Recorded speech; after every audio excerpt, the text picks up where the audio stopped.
Lucy Henry-Hicks, founder and head of the Australian fashion label DISSH. I was a terrible people pleaser, and it's still something that I fight today. A 9-figure brand so popular you can't walk a street in Australia without seeing women wearing her designs. Whatever I felt wasn't perfect, I would pick at that. I would try and control everything I could in my life to avoid being uncomfortable. As an awakened A player, Lucy is a beacon for anyone who has a quiet sense inside that they are somehow meant to do more, be more, or have more in this life. I didn't have a loving relationship with self at all. The root cause of that is around self-worth for the most part. I was not comfortable being powerless, and that's something like a word that I didn't even know until I came to inner work. I've had so many examples myself where I've been called to show up in a way that is completely out of alignment with myself. I'm not playing that game. I'm not doing it like you do it just because that's how it's always done. If you want to show up as the best version of yourself, you need someone to work with on that. On you.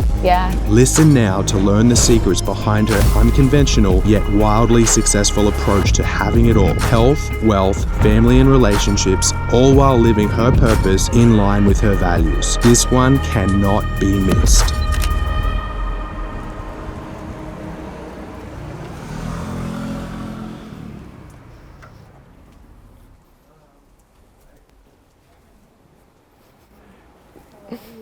I'm so good. Thank you for having me. So good to have you here. Thanks for being here.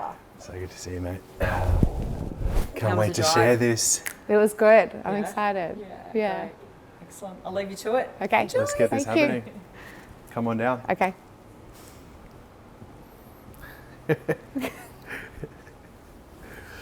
Okay, so if you're feeling safe too, Lucy, shutting down the eyes, bringing your awareness to the breath, breathing in and out through the nostrils, and giving yourself permission to just be here now. Connecting with our intention to serve people, to inspire. When you're ready, coming back to the room, opening the eyes. Ah, Lucy Henry-Hicks. Yes. It's nice to have you here. Thank you. Thanks for having me. Oh, absolute pleasure. Looking back upon us first meeting back in 2020 Yes. and where you were and where life was at, and what a wild ride it's been since then. Feels like a lot's happened since. Yeah, a lot has. Can you tell us a little bit about where you were at back there? I mean, obviously you're the CEO, creative director, Australian fashion brand, which is just blown up. DISSH, congratulations. Thank you. Super cool to see what you're doing. It's almost, well, literally every day I see people wearing your stuff. That must be pretty cool. It's really cool. Yeah. Also mum, wife, friend, daughter, boss, all the hats. All the hats at the moment. Yeah. All the hats. Pretty real. Living internationally, you know, in between Australia and the US. Got a lot on. Yeah. Keen to get into that, but before we do, if we can go back a step, where were you when we first met back in 2020? Where were things at? I think if I could describe myself, I felt like I was spinning wheels. I think I was seeking, trying, setting goals, hoping to get outcomes, trying to implement all the tools that I, tried to, I guess, pick up along the way, whether it was through self-help books or, 1,000 trips to Gwingana, but feeling really stuck, I'd say, like on the outside, maybe I had some level of, success or, I'd probably not define it as that, but, life probably looked good from, an outsider, but I was, really discontent on the inside. I wasn't happy at all. Wow. And I remember, I almost feel like connecting with you felt like a bit of a, I don't want to say last resort, but like a final, like maybe this is the answer. Like I'm tired of seeking and maybe this is the answer. And I was connected through a friend, I think on Instagram, or someone shared a story on Instagram, and when you just, something feels right, and it was like the message you were sharing was exactly what I needed to hear in that moment. And I was like, okay, I'm going to give this a go. Wow. And before that, I don't think I had really ever had a therapist as such, or, you know, a coach. I definitely had small, you know, coaching or moments throughout my time, but definitely nothing like, you know, to the depth that we got into it. I think you described that really well. Like, obviously on paper things looking really great, but inside, you know, saying not exactly happy even. No.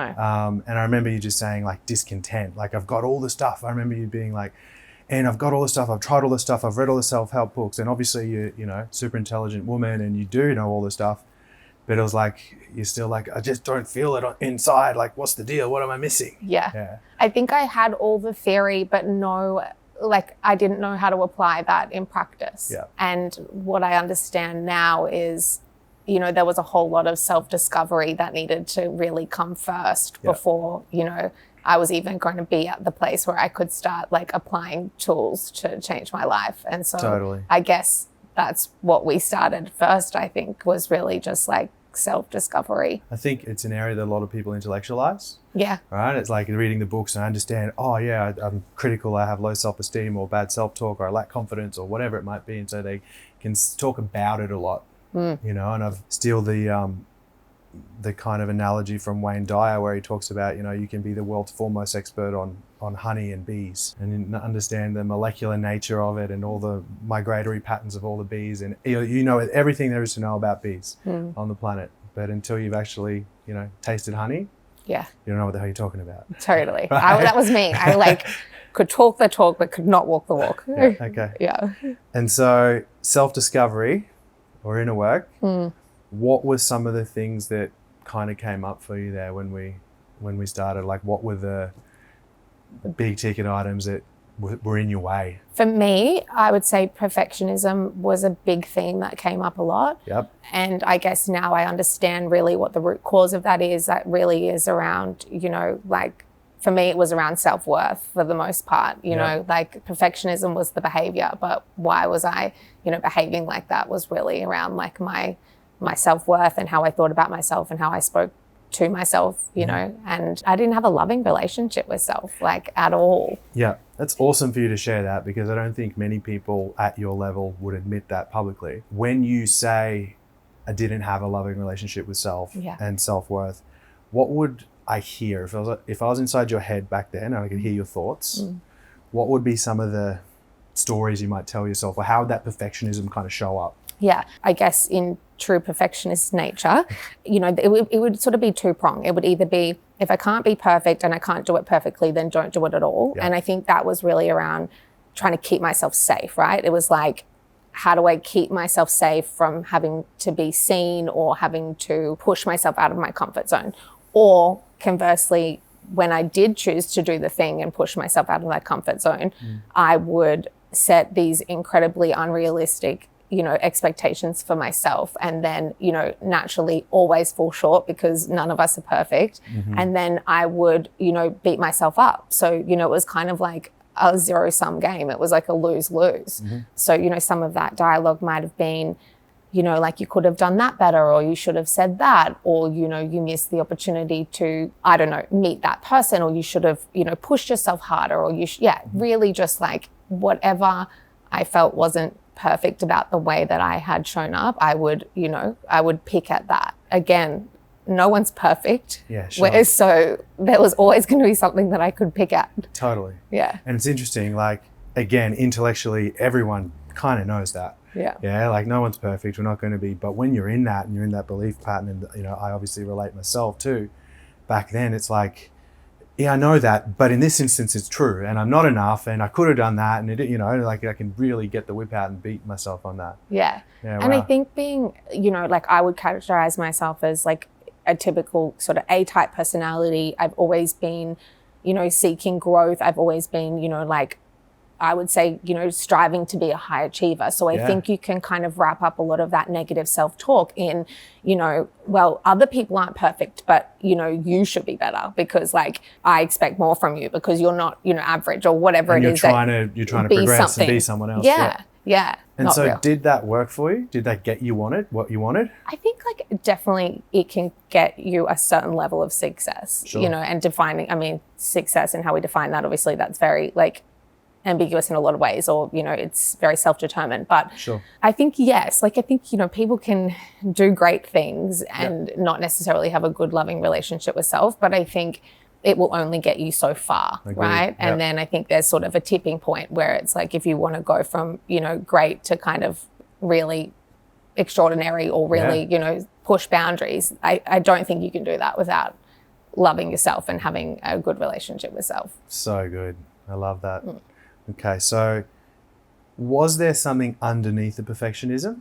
Other than low self-worth, I definitely was not comfortable being powerless. And that's something like a word that I didn't even know until I came to inner work. I mean, like we talked a lot about like the 3 fears, which now like I obviously live my life by.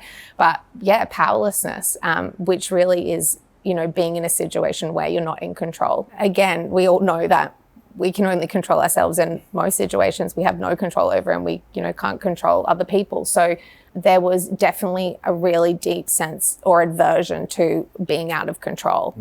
And so I would try and control everything I could in my life to avoid being uncomfortable.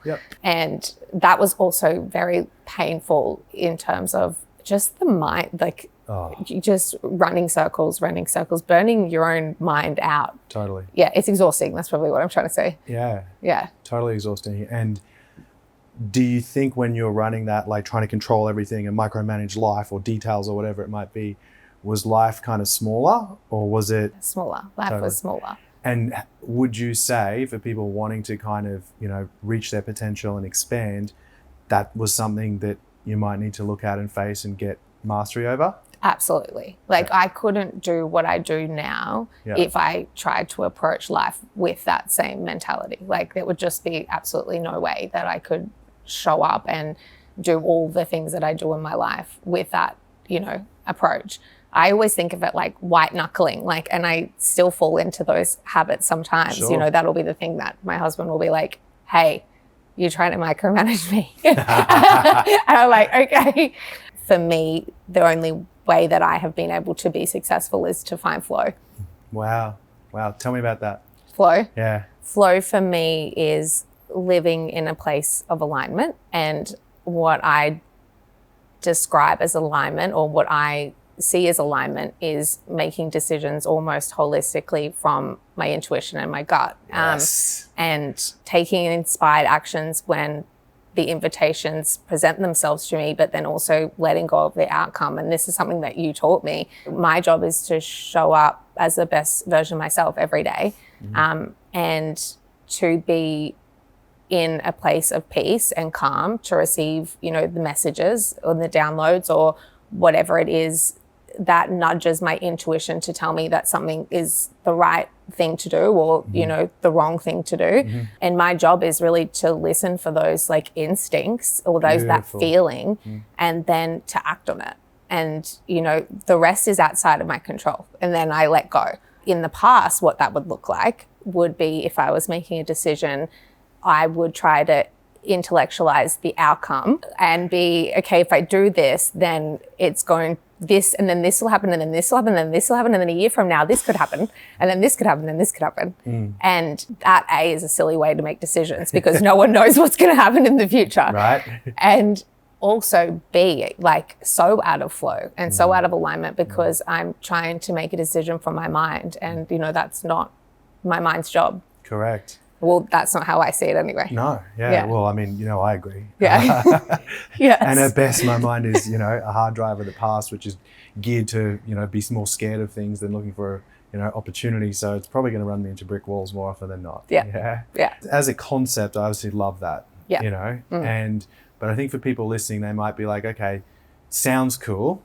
What does it look like? And do you have any examples where you've had to do that with maybe big things or not so big things, like where you've actually had to kind of let go of the outcome? Yeah, it applies to everything, small or big, in life. And I can share like probably some big and some small examples, because I think it's really a way of being. It's not something that I apply like just to the big things. It's like, you know, what does my daughter need from me today? You know, like it's like at that level. There's been moments in business, and there was one, you know, particular moment, you know, last year where I had a huge opportunity to probably change the trajectory of my life and the business's life. And that included, you know, a potential partnership with another group. And, you know, on paper, I think it seemed, or it was a great opportunity. And almost people would have determined it a great opportunity. But, you know, for me, like in my gut, I didn't feel it. And so at the time, you know, I had everyone around me who was like,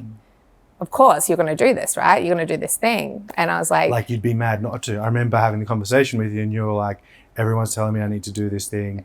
It's like literally going to change the rest of my life. Yeah. Like, how could I say no to it? Yeah. Yeah. Yeah, literally. And at that point, at that time, it's, you know, hindsight's a beautiful thing, because now I can go back and justify that decision very clearly. You know, there's things that I can intellectualize to make it make sense. But at the time, all I could say was, I'm not feeling it in my gut. And I remember trying to, you know, especially, you know, people like my dad, who I respect, and he's, you know, incredible businessman in his own right. And he's kind of looking at me going like, what's wrong with you? Yeah. I mean, taking those huge leaps of faith on those really big life-changing decisions and just trusting your gut. I mean, like that is still scary. Like that will never not be scary, I don't think. But I feel like I've, you know, built that muscle enough now that I've got like trust in, you know, if I'm not feeling it, it's not right. But, you know, then I guess even on, you know, the other side of life, you know, when to have a baby, when to buy a house, when to move, when to, you mean, like all of those things, I mean, we can intellectualize. And I think we as a society like to intellectualize. Absolutely. You know, like, and something that really I'm passionate about is like, we talk a lot about work and having children and when is the right time. And especially for a career woman, you know, like there's no right time. It's like, you've just got to wait. Like there's, you know, people ask me this question, like, should I do it in my 30s because then I've got enough career experience, or should I do it, you know, between the ages of 32 and 34 because, you know, that makes sense for these other reasons. And those questions, it upsets me in some ways, because I'm like, it's no one can tell you. It's not a decision to intellectualize. It's got to come from what feels right for you at the time. And, you know, what feels right, you got to act on that. Absolutely. Yeah. And it's interesting, I think probably important to make a distinction when you say what feels right. And I totally get what you're saying, because I use the same language. But I think for a lot of people that might go, oh, but I just feel anxious, or I just feel, you know, like I know I want to have a child in this instance, or I know I want to, whatever, take a turn in the business or my career or something. I think it's important to also kind of establish it's not just necessarily my emotions that we're talking about. Like it's an inner knowing, or like an inner whisper, or like you said, my gut or intuition. It's like this certainty that isn't flip-flopping, like yes, no, pros and cons list, like most people live their life. It's like you said, I've got this incredible opportunity going to change my life. Literally everyone in my sphere is saying, don't be silly, do the thing. But in here, I just know there's something not right about this. Yeah. So if we talk to that instance, you didn't do the thing. You listened to your gut. What was the outcome? The business is still thriving. Still thriving, or expanded, or blown up? Yeah. Blown up. Yeah, things have only gone from strength to strength, you know, and there's been so many things that have happened over the last, you know, 12 months or 18 months since that time that wouldn't have happened if I had made that decision, and that have been like hugely instrumental to, I think, the rest of my life. And I know now that that's why that wasn't right, and that's why my intuition was saying, like, don't do this. Yeah, wow. Yeah. Wow. So, changing gears a little bit, you're obviously very busy. How many stores do you have now? 10. 10 stores, yep. How many staff? 200 at the moment. 200 staff? Okay. Yeah. So, I imagine time's pretty scarce. Yeah. Yeah. And like, since I've known you, that number's, you know, probably doubled or more, yeah? Yeah. And so, time's really scarce. I know something that, you know, part of your work was learning how to say no to things, because you obviously want to, you know, be there for everyone. Can you unpack that a little bit for us, and the concept of boundaries and stuff like that? I was a terrible people pleaser, like so bad. And it's still something that I fight today. Like it is my default. I think I am naturally. Where's that come from? I've gone deep on this. I think naturally I'm quite empathic, and so I really feel other people's feelings. And so, you know, there's a natural want to, you know, make people happy and want them to feel good. I also think there's probably a bit of that's how we did things in our family and conditioning. Like, you know, we show up for everyone else. Like you put yourself second. And so I learned a lot of those behaviors too. Sure. You know, like that's what a good daughter does. That's what a good sister does. That's what a good, you know, boss does. So I think there's a lot of that. And I think really at the root of it, again, it comes back to that self-worth piece, right? Like if I do all the things for everybody else, they're going to love me or they're going to like me. And then that's going to tell me something good about myself. So if my inner dialogue's really average, then I'm really desperately relying on that, you know, external validation to make myself feel good. So it's a coping mechanism, I think, in a lot of ways too. And so when you're doing that, being everything for everyone, what was the result? How did you feel? For so many reasons, like, you know, this was me. Like I was saying yes to things that my heart wasn't in. So I wasn't doing, like there was definitely a lot of like obligation. So, I mean, when you show up from a place of obligation and not from a place of abundance and love, that's probably something that I look at now and I'm just like, wow, like you had that so wrong. So that, I think there's that side of it. And then I think it was really exhausting because you're trying to be all things to all people. And that again is impossible, right? Like you can never please everyone. So there's never going to be a time where you can meet everybody else's needs and not let someone else down. Totally. So you kind of always, again, in that spiral of like worthlessness, negative self-talk, because you're going to always let someone down. You got it. And so I think a lot of people relate to that, right? Like many people say, you know, people pleasing and saying yes to things that probably should be no's. How have you actually done that though? Like what are the practical ways to get through it? For me, that work around self-discovery has been really important to help me establish boundaries because I needed to really understand, you know, what was important to me. So like, what are my values? You know, what do I want from this life? What is my purpose? Who do I want to be in this world? Like, you know, how do I want to show up? And so, you know, that framework then gives me, you know, the ability, or understanding that, it gives me the ability to know what to say yes to and what to say no to, you know. When I didn't have like those guideposts, then I guess you're kind of in the dark, aren't you? You're just sort of like, yes, no, maybe, I don't know. Why would I say yes to this and not to this? Totally. So that's been super key for me. And then I use my body, you know, like if I, you know, there's an invitation to do something, to go somewhere, to meet someone, you know, personal or business, I'm generally going to get a feeling in my body to say like, I'm excited about that. That's a full body hell yes. Or it's like I'm not so sure, or it's like no, that's not for me. And so, you know, again, kind of using that framework of what's important to me, what do I value? Is this getting me one step closer to either the person I want to be or where I want to go?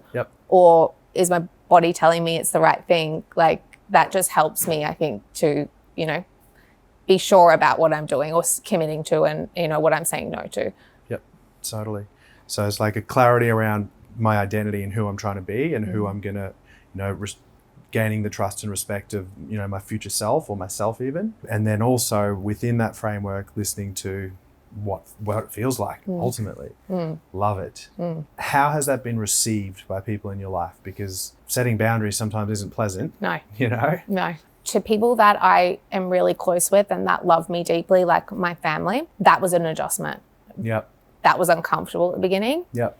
And that was really hard for me because I value and respect their opinions so much. Sure. But now our relationships are so much better. Our communication is so much better. Wow. We respect each other so much more. Yep. So, and I think we've spoke about it before, you know, like that ripple effect. Like it's like when you change your behavior, everyone around you, you know, naturally it impacts or it influences them and their behavior. So I guess like there's been lots of positive change in our family as a whole. Good. Also, mum came to dinner work. My sister's been to dinner work. You said 3/4 of your family.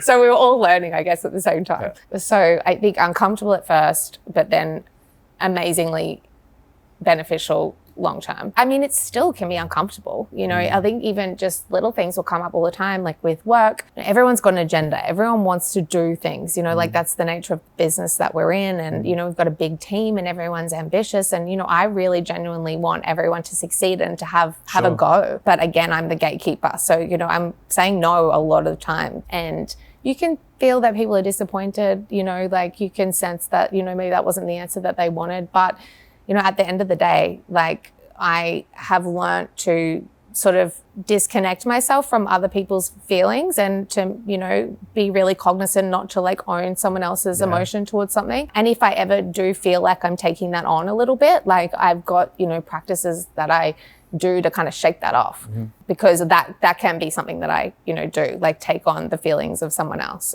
So I gotta be really conscious of that. Yep, beautiful. So, Lucy, if there was a theme for me this year that's come up, it's this whole concept of really getting comfortable being uncomfortable, you know. Someone shared with me a story of this young girl, I think she's about 5 or 6 years old in the States, and she was a snowboarder. She does all these epic tricks snowboarding. And she was interviewed after, you know, her jumps or whatever. And they said, "Oh, Sally," whatever your name was, "how do you do these tricks that no one else can pull off? Like, it's so good. Don't you ever get scared?" And she was like, "Yes, of course I get scared." And they're like, "Well, how do you do it? What do you do if you're scared?" She goes, "If you're scared, you just do it scared." And for me, so cool. That was like such a powerful thing because, I mean, it's feel the fear and do it anyway. It's all those cliches that many of us have heard 1,000 times, but truly living that is something different. Is that kind of like a concept that you subscribe to?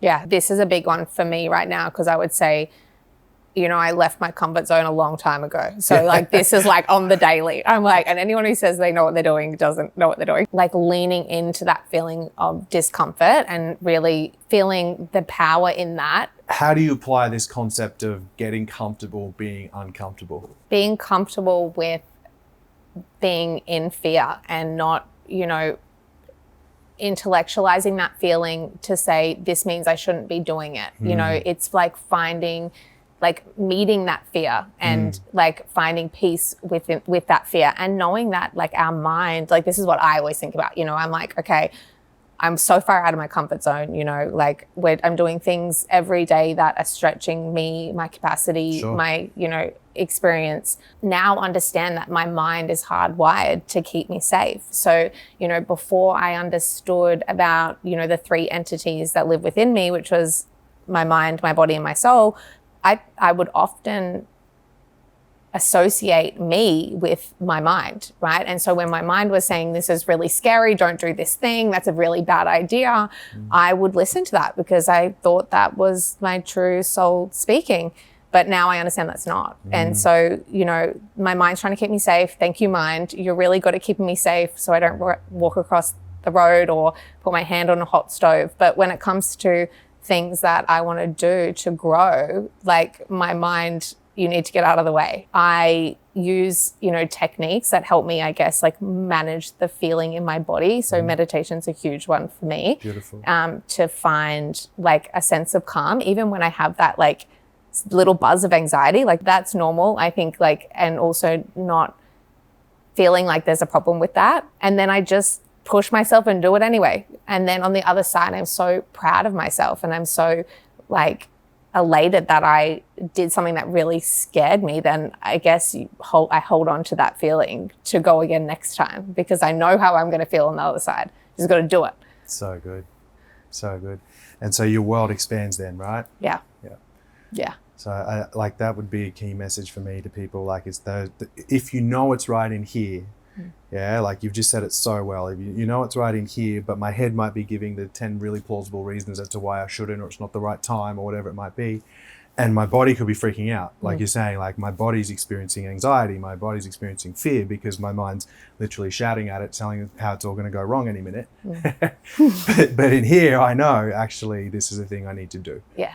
You know, and we would see that in people, you know, whether they're making a big decision in business, should we start a family, should I start, end, leave relationships, whatever it might be. Like it's kind of the thing we know, but many try to avoid, that keeps their life small and, you know, not where they want it to be. So meditation, any other practices that you do to kind of keep yourself you know, as an A player? Yeah. Meditation is like number one. So, you know, if I don't get time for anything else, as long as I meditate, like I'm good. Yep. And especially at the moment, obviously we've got a little baby and, you know, like, I guess like no 2 days are the same. And like, even when I do my best attempt at making a plan, it always goes out the window. So I'm like, some of the other practices that really help me, like journaling, and exercise, obviously. Sometimes those things that would be part of my morning routine pre-children, like, and I would sort of never miss a beat with those things, like, you know, if I get 3 days out of the 5, I'm happy,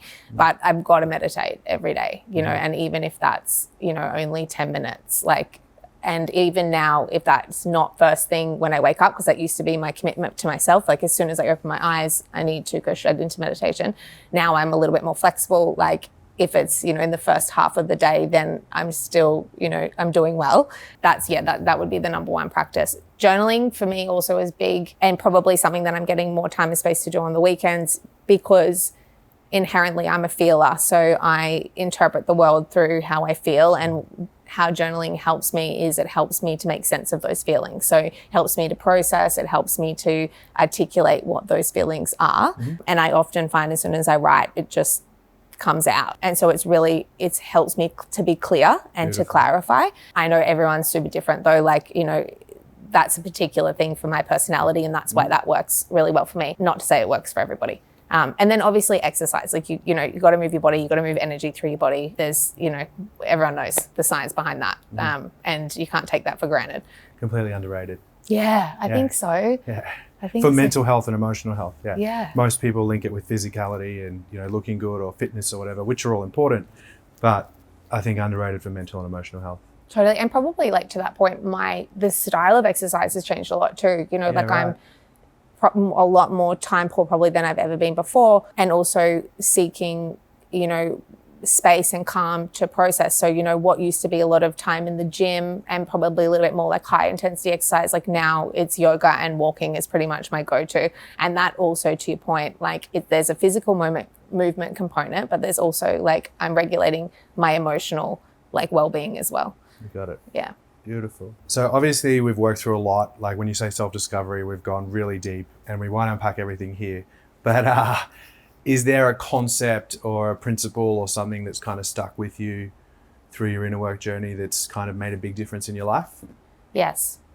You are often in my head saying nothing before my peace of mind, or nothing before my peace, because that's something I think was a concept that came up through inner work. And those particular words, I guess, were created in the inner work journey, and something that just is my kind of come back to place always. I mean, conceptually, really what that's saying is I know that I can't pour from an empty cup. And for me to be the best version of myself, I need to come from a place of peace, and I need to prioritize, you know, my peace, and which really is like my physical and emotional well-being. So as a recovering people pleaser, would and can be guilty of, you know, putting other people's needs before my own, especially now that I'm a mum. Like I think that I, you know, maybe mastered that to some degree and then became a mum, and then, you know, physiologically advanced recovery. Yeah, we're like advanced people pleaser recovery. Damn it.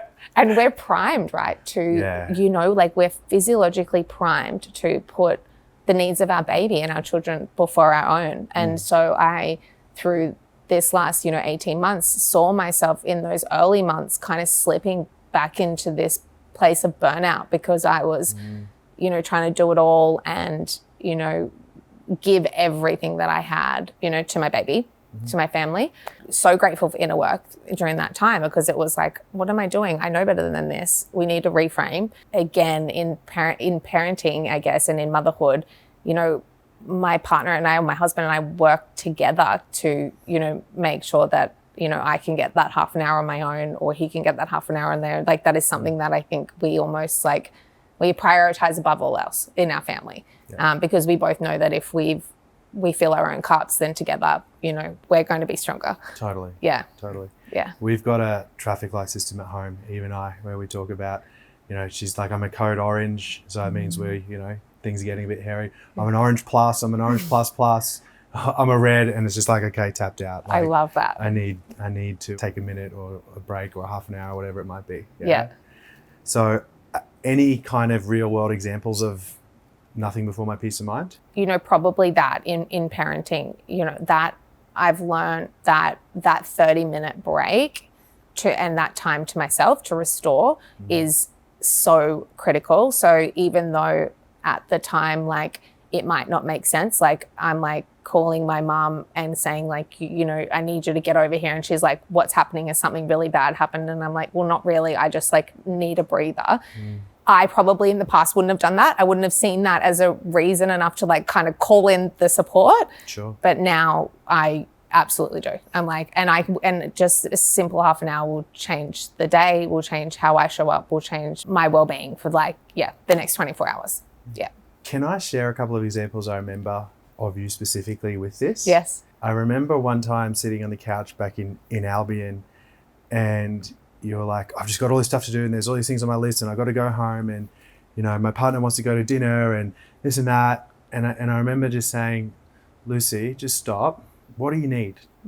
Like, go into your body. What do you need right now? And I think you said, I just want to go home, have a bath and have a glass of wine. Yeah, I remember this. Yeah. And I was like, maybe consider doing that. Yeah. I remember this. Yeah, and I remember that for you being a bit of a turning point where you go, I stopped listening to this never-ending to-do list that so many of us live with, because there's always more on the list, particularly, you know, life the size yours is now. But if I just stop and go inward and go, what do I need? It's often really simple and straightforward, and not necessarily, you know, big bells and whistles, not always that. It's go home and have a bath, go for a walk, you know, do the walking and yoga instead of the high intensity, even though that's what I should be doing according to the experts. Definitely.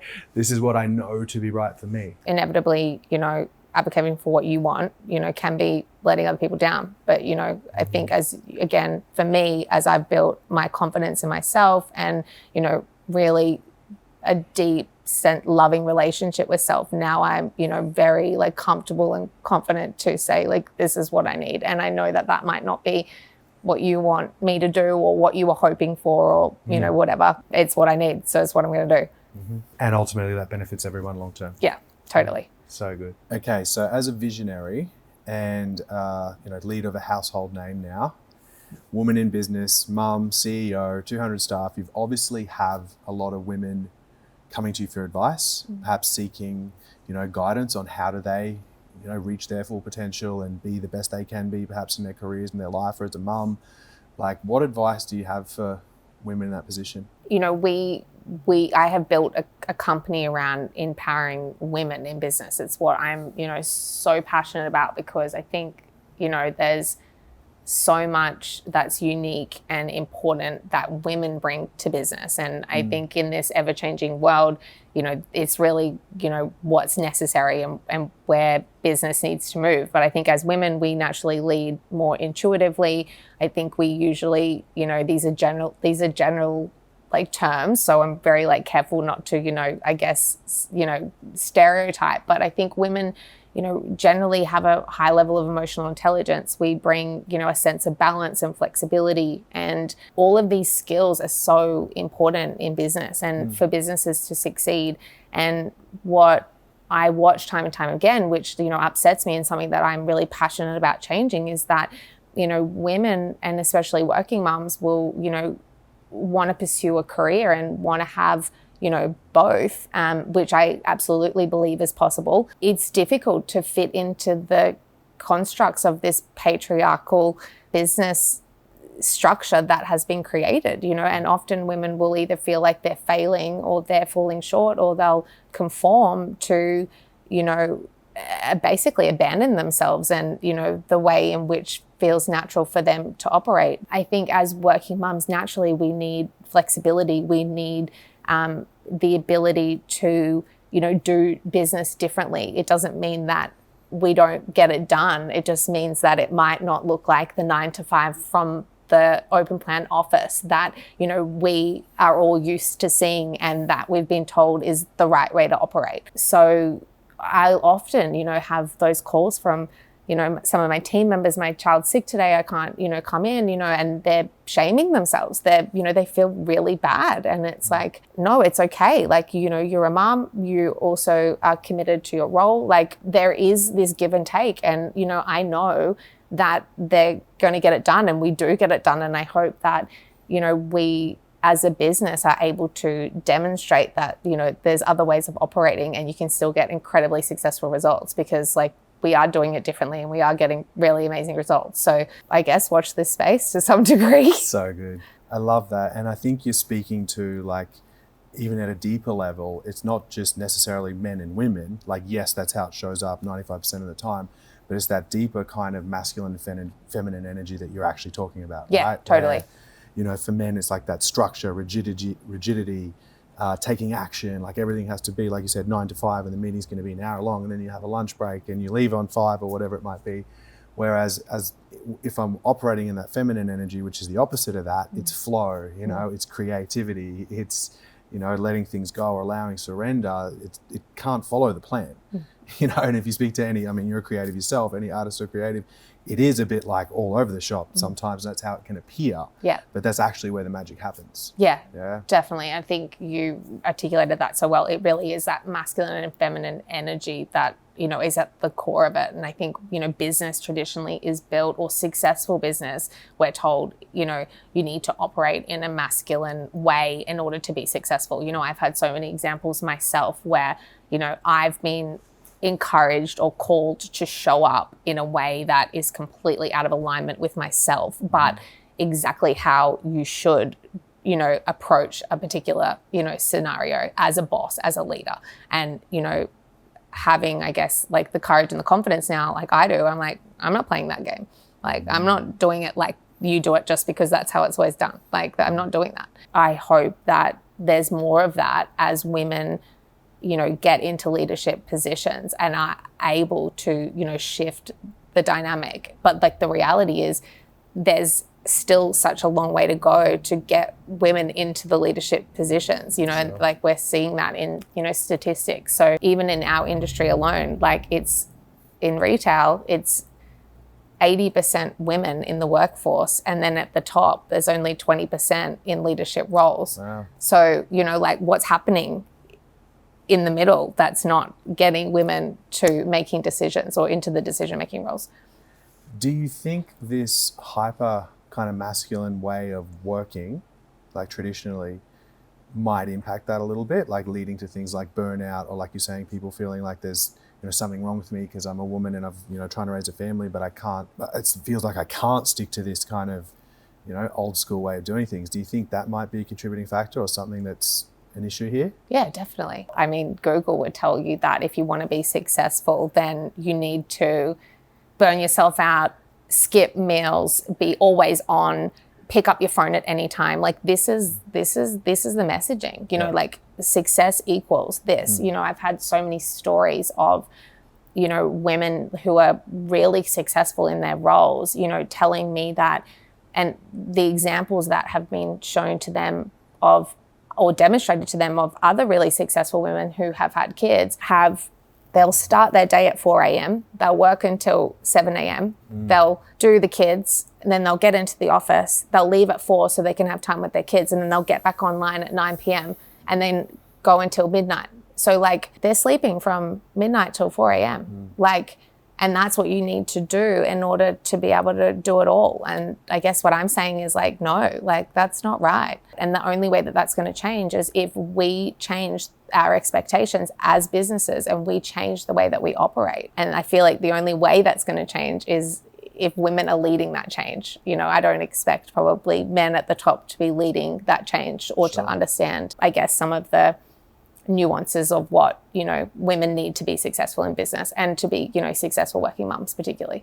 I love that, and I really see benefit in that. Like, even as quite a masculine man, I know when I try to get too structured and too, you know, controlling and too on with all that stuff, I start to burn out. And so, you know, having lots of female clients myself, it's something that I've seen. It's like the fast track for you guys to kind of burn out and to really suffer, and like you said, abandon yourselves as a result of trying to fit this, you know, round hole per se. Yeah. Yeah. I feel there's kind of a bit of a balance that we need to look for, right? Where, the feminine at her core, left to her own devices, is like that pure chaos, pure love, pure, it's almost like I've heard it described, it's like a flood that comes across a town and just like goes everywhere and wipes everything out, and she's wild, which is amazing, but also can be extremely chaotic, right? Whereas if we can just bring in some structure, like maybe the riverbanks, and then we can channel that, fluid energy, that creativity, that love, that freedom, that, source energy, whatever you want to call it, that's when the magic happens. That's when the river meets the sea and we have this never-ending cycle of, growth. I completely agree, and I hope that, I love order and I love structure, and I, and I also understand what it takes to, grow a business and what you need to get things done. And so to your point, exactly, I think it is about this balance. And I think where we are currently is, really over here in the masculine, and it's about bringing it into that center. And that's because, it's been created by, men mostly who were the majority of the workforce, and however long ago, 20, 30, 40 years ago. So you understand where we started, and it's like we need to evolve. It can't be pure chaos either and pure creativity, because we're never going to get anything done. So it's, it's balancing those things, I think. Yeah. So good. And appreciating and understanding, I think, even just what we're talking about. I think understanding and having the awareness of is like it's everything. Probably the 80-20 of it, right? If everyone just got that, it's like, this is how we'll actually all perform better. Yeah. Love that. Hey, everyone that comes on the Awakened A Play series, we have 3 questions for.